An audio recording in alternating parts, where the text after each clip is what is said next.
Sa tagal na hindi nagparamdam ni Tom Rodriguez at matapos itong magbakasyon sa Amerika na dapat ay 2 linggo lang at nauwi sa 2 taon, ano na kaya ang lagay ng aktor ngayon?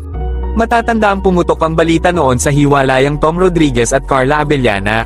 Nagpakasal ang dalawa noong October 23, 2021 matapos ang 6 na taon nilang pagsasama. Ngunit, parang isang teleserye na lamang ng mabalita ang naghiwalay ang dalawa ilang buwan matapos ang kanilang kasal.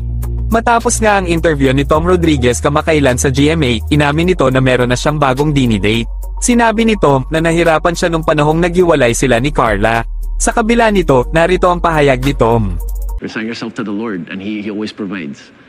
And every step of the way na parang magkaka-anxiety ka. Kasi tinatakot mo yung sarili mo, you're living out of fear, out of anxiety, instead of just living out of love, joy, hope.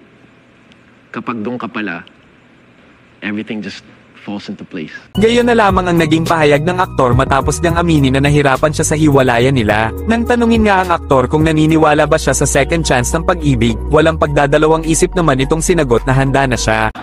I do. I am now. At sa katunayan ay may bagong babae na siyang kinikita. In fact, I am seeing someone. Yeah. You are now? I'm seeing someone, yeah. Once I was ready, it came at the right time. Subalit nang tanungin ito kung sino ang babae at kailan niya ito ipapakilala, ganito ang kanyang naging sagot. I don't know magdadamot ako ata. Everyone, like, what they see is what they get. But for now, it's my own. Hindi naman nawala ang naging mensahe ni Tom para kay Carla. For me, honestly, listen, I don't think it matters to me much. We have our own paths, our own lives now, and I wish her well in hers. Hindi naman maipagkakailang naka-move on na ang dalawa sa pangyayari at makikita ang saya ng parehong panig sa kanilang social media. Hindi na rin nga maitago ang tuwa at excitement ni Carla online.